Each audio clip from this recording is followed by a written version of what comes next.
Many have remembered Tito Mboweni as a committed public servant who gave the best years of his life serving the people of South Africa.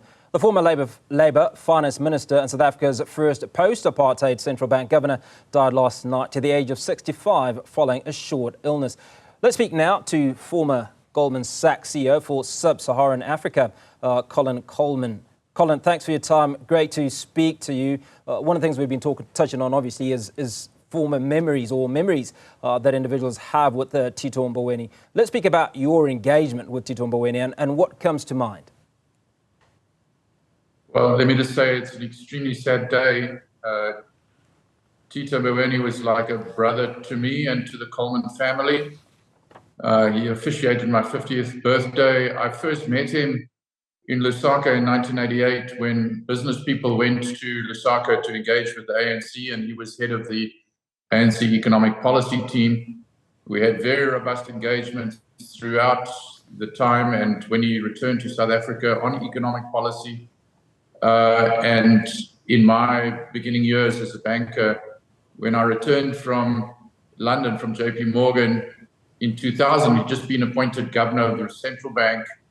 And that's when we started a dinner club, effectively, that he asked. He said, President Mandela had suggested he should get close friends together and have informal conversations. And we had this dinner club going for 24 years, from 2000 until now.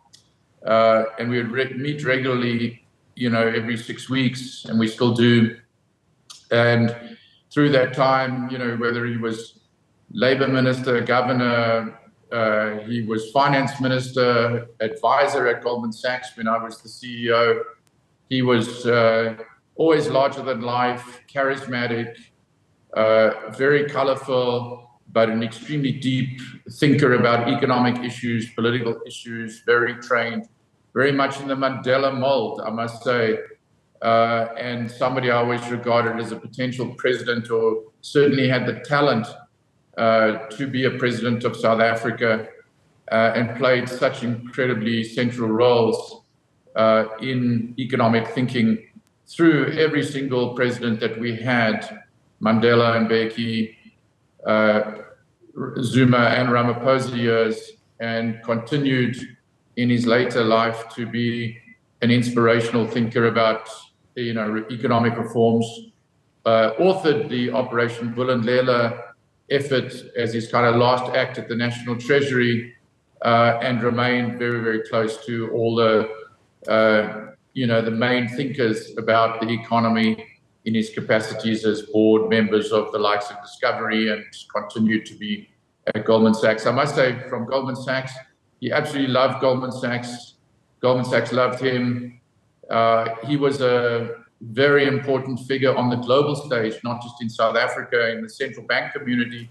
I know that Bernanke and those before and after him loved Tito and regarded him as an eminent model central banker and thinker about the economy.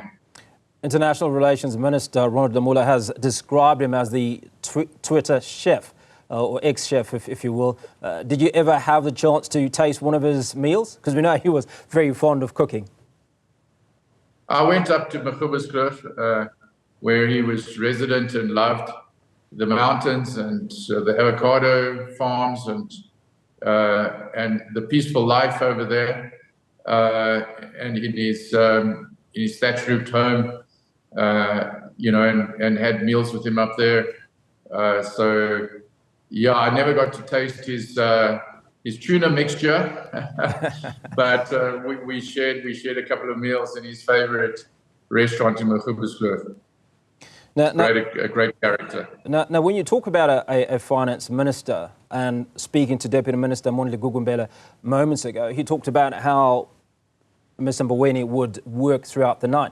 And one would imagine that at that level, the amount of work that you have to do is incredible. And you also, as a former CEO, would understand the pressures associated with that. Let's talk about the life-work balance, because you've talked to us about he officiated at your 50th.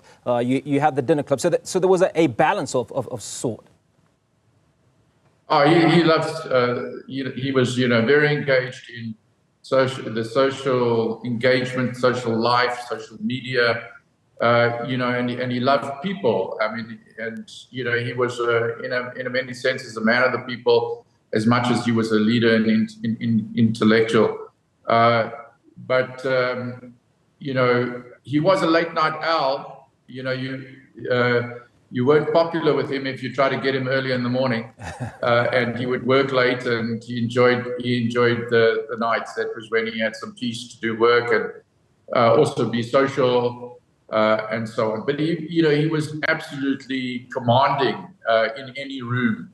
In our dinner clubs, he would be imperious, always making it very clear what his thoughts are. And lo and behold, if you had a different opinion from him, he would engage you. And we obviously often had vibrant debates, but it was very rare that you could change the mind of Tito Mboweni. He was very thoughtful. Once he got to a conclusion, it was very difficult to get him off that conclusion. How do you think his policies resonated with the private sector, particularly regarding investor confidence? No, I think if we take a step back, I just had a conversation with one of the senior leaders at Goldman Sachs about him, called about his passing, and we're all very sad about it. We know that if you take a big picture view, that Tito played an incredibly important role in stabilizing South Africa's finances, in playing a very, very important role in economic debate and thinking. He was a big proponent of structural reforms. You're always asking the question of what was the obstacles to economic growth, what were the constraints to economic growth, and he was, he didn't suffer fools gladly. He was exacting in thinking through what were the economic paradigms and issues that needed to be confronted. So I think he was widely respected in the business community for that thinking, for that engagement, and for that evolution. You must remember he authored some pretty progressive labor policies in 1994. I don't think by the end of his life that he was enamored with those policies. His own thinking had evolved, and perhaps the conditions had evolved with it. But he certainly thought that we should be conducting labor reforms geared towards greater productivity, greater employment, and greater growth. And finally, what do you think Mr. Mboweni's legacy will be, both in economic terms and for those who knew him personally?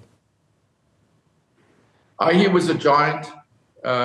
His legacy will be as a giant of the economy in South Africa. And despite having a larger-than-life presence, a man of the people and a very sensitive soul. Fantastic. Colin, appreciate your time, and thanks again for speaking to us.